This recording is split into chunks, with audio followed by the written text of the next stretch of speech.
The term Lucky Finn is kind of, it seemed to be embraced as sort of a for an upper limb difference now. It's a friendly term. It's a lot easier to say than brachydactyly or amniotic band syndrome or radial dysplasia or any of the other types of upper limb differences. When I heard about it, I was like, okay, an organization that's based off the fact that, you know, Nemo has this Lucky Finn. I was like, that's fantastic. It's amazing. Within 5 years, the community that I found through Lucky Finn. For me, you know, I've never really had a problem with the way I was born. It was accepted myself for who I was and determined that no matter how I am, I'm gonna do what I want. I am what I am. I have one hand, whether you want to call it one thing or call it another. I mean, I know what it is in scientific terms, and knowing exactly what happened doesn't matter to me as much as developing into who I am. People ask me if I wish that I was born with, you know, 2 well-functioning legs, and the answer is no, because I like who I am now, and who knows who I would be if that wasn't the case.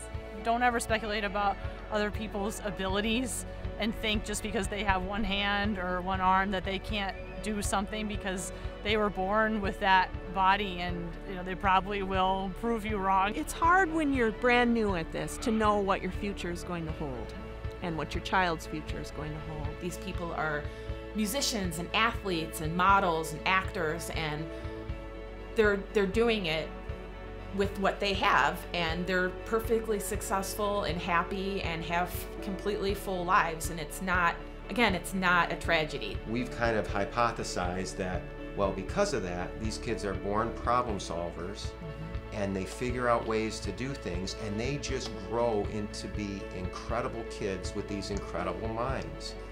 Because out of necessity, they've had to use that part of their brain. My mom decided from a very young age that she was going to raise me to try everything and do everything that was in front of me, and that led later down the road into an extreme love of music. And I decided as a teenager, when I was about 13 years old, that I wanted to learn how to play the guitar. Any little girl came up to me and said, I want to model, would say, you know, you have to be confident in yourself, and you have to know that you are beautiful the way you are unique, and that's a beautiful thing. And that's what the modeling industry now looks for, is uniqueness. It's something that the fashion industry never accepted, and now we've kind of grown into this phase where the modeling industry is now looking for models who are unique. So it's a great time for people like me.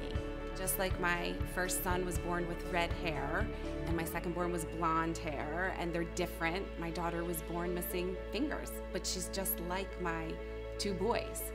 And my husband and I have come to realize that being different is very normal, because everybody's different. Do what you do and do what you love, and you're not a one-handed person that does this. You're a person that does this that happens to have one hand.